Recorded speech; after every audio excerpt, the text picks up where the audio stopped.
Hey everybody, welcome back to Anchored Life with Kayla. I have my special guest, my 2-year-old, almost 3-year-old daughter. This is Sophie. Say hi. What's baby's name? Princess. Princess? I thought her name was Dorla. Since Sophie was born, literally a month before all the pandemic shutdowns, I've been concerned about her social skills, as I'm sure other COVID parents are as well.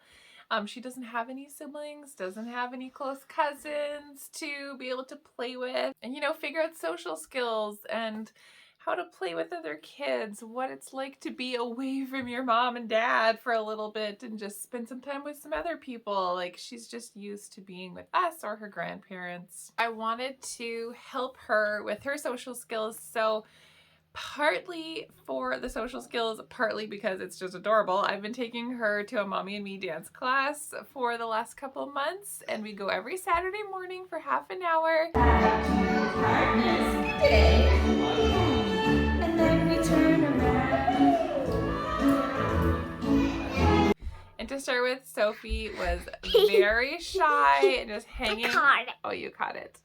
Okay, my assistant is holding my camera. Okay. It's mine. Okay, you gotta let go now, okay? When we first started the dance class, she wasn't quite sure what was going on, feeling, like she needed to hang on real tight to me and wasn't quite sure if she wanted to participate. But every week I've been seeing a little bit more improvement. Not tons of improvement, but a little bit, enough that I can see that she is slowly getting more comfortable being in this social situation. She's getting used to the songs and the dances and participating more. She went through the hula hoop by herself this last week, so, big deal. Class is done. What did you guys do today? Everybody clap? Yeah? Sophie, what did you do? We didn't do Wheels on the Bus today. Maybe we did last time. What was your favorite? What? Oh, the shush, shush, shush. Yeah, that's your the bear. favorite too. Yeah. Everybody likes that one. She also sees kids every week at her Sunday school class. And she's still kind of at that stage where kids are playing, individually but beside each other. But there are some kids who are like 3 or 4 who are starting to like play more with each other. And I've noticed that she's really watching them. Yeah, is that funny?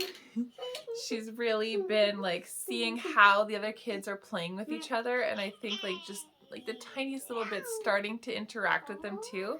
And the reason I know this is because she won't go by herself, and my husband and I have to take turns going to the Sunday school with her. She's not quite confident enough to stay on her own yet. And I could get frustrated about that because I'm like, hey, she's almost 3. Like, other kids have been staying without their parents for a really long time. But I am reminding myself not to compare my child to other people's children because they're different and they're in different stages and will develop differently. I recently watched a video from Dude Dad about his youngest son's development. If you haven't watched Dude Dad, you really should. He is hilarious and just nails it every time.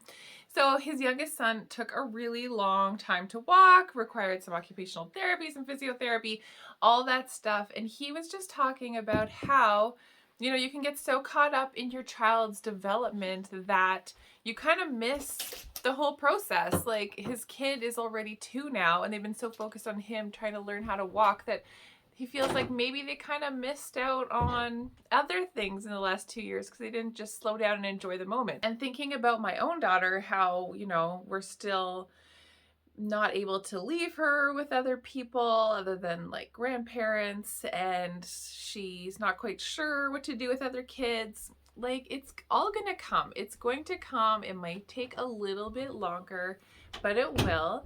And I need to remember to just enjoy each day and each moment as they come, because these moments are so short. So I'm doing 3 things as a mom in this season of waiting and helping my daughter develop. The first thing, like I mentioned, not comparing my child to other people's kids, because we all know the comparison is the thief of joy, not going to help anything, just going to make you more dissatisfied and make you miss the moment. She's walking on her own. The second thing that I'm doing is just noticing those improvements, the things to be excited about. She fell over?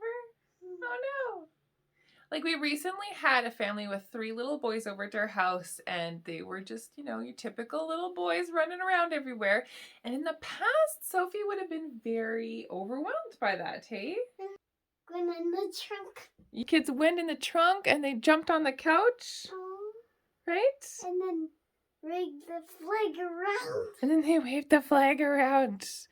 Yeah, they were like having a lot of fun. And Sophie was very good, and she shared her Duplo with them, and she was excited to share her Duplo with them, and she wasn't overwhelmed by it. So I consider that to be a really good improvement, and she's getting used to other kids and maybe some wildness. And we're a little quiet in this house, granted, so you know, sometimes we have to get used to things being a little bit louder. So I've just been looking at how we have been progressing, which is just encouraging when you look at those little things like, oh, actually there is some improvement here. All this to say that there is hope for COVID babies, whether you're worried about the socializing or something else, they're gonna get there. Might take their own time, but they're gonna get there. The third thing that I'm doing in this season is to just model healthy relationships for my daughter, whether that's bringing her along to when I'm hanging out with my friends. Maybe they have kids, maybe they don't, and also just providing playdate opportunities for her, like taking her to dance class and inviting little friends over so that they can play. I'm also conscious of pushing Sophie a little bit out of her comfort zone without pushing too far. I don't want to make her scared or too uncomfortable. Obviously, you need a little bit of discomfort to be able to grow and develop, but you know, not too much. Things like not making her hug people that she doesn't want to hug, asking her if she wants to go somewhere or if she wants to play with a certain someone, getting some feedback from her. Obviously taking with a grain of salt, because kind of in this stage right now she says no to everything, even if I know she actually does want it. But giving her a little bit of autonomy, kind of figuring out what she wants to do. Toddlers crave that control, so it's our job to help them develop that autonomy and control and their voice while understanding safe limits for themselves. I have a friend who says to their kids when they're leaving, okay, how do you want to say goodbye to this person? She leaves it up to them. She doesn't say, hey, you have to go kiss so-and-so, you have to hug them. She's like, do you want to just say goodbye? Do you want to wave at them? Do you want to hug them? She gives them the choice of being able to do what they want to do. And I love that. And it helps set up boundaries as well for kids for the future, especially when we know, unfortunately, that there are people out there who do not have our children's best interests in mind. So we need to start setting our kids up for success and for safety down the road. So these are all things that help provide that for our kids.